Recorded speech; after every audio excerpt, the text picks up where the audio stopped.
sector economics. Our 8-month-old government, when we took over, there was unpaid bills or overdue payments of $3.2 billion. So who would do business with a country that doesn't pay its bills or honors its invoices? So our first task was to reduce this overdue payments.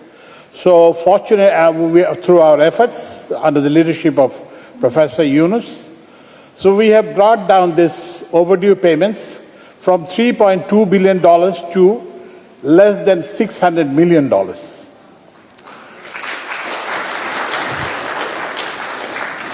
To give an example that will resonate here very well, we owed Qatar Energy $254 million. And as of today, there is not a single dollar due to Qatar Energy.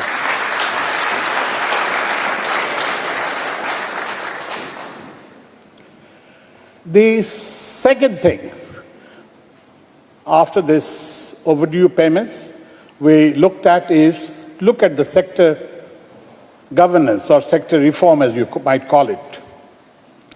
So we had a government based on cronyism and kleptocracy. So what we did was that so you had to know somebody high up to do business in Bangladesh. And we have done away with that. Now anyone from any country can do business without knowing anyone. We have awarded contracts for millions of dollars without knowing who the person is or who the company is.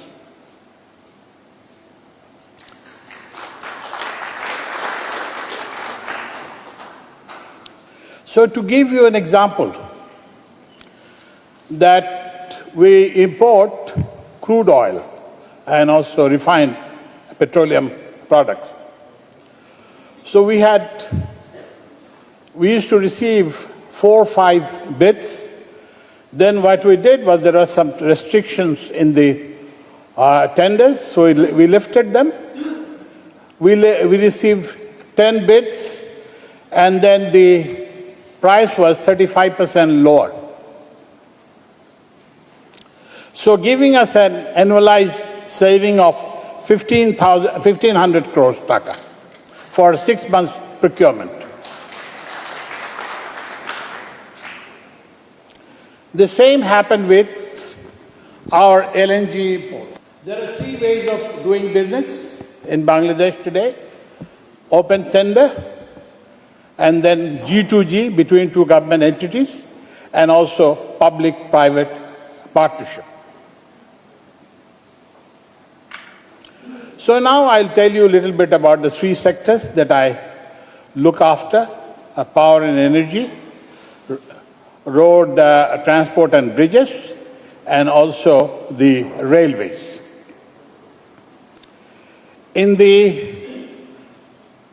So we are short of primary energy required to produce electricity, for example.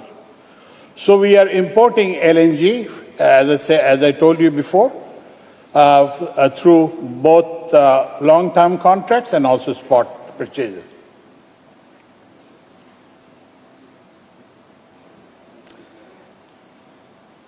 And then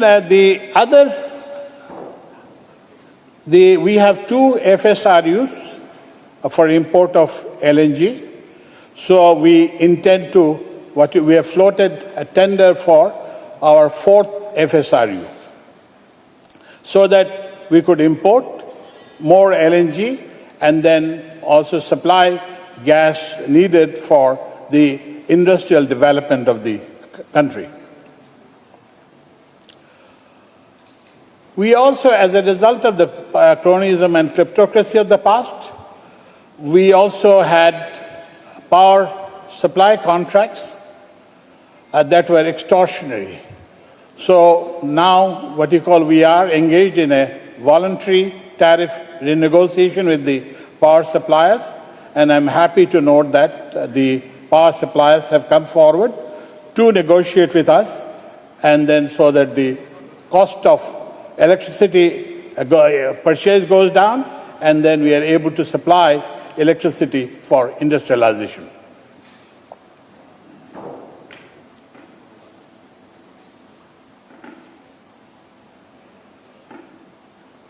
So the opportunities in the energy and power sector is, we have FSRUs, we have floated tender for this, and then we are also looking for our refinery capacity expansion of, so we are looking for 2 additional refineries of what you call 5 million metric tons each. We are also looking for land-based LNG terminal,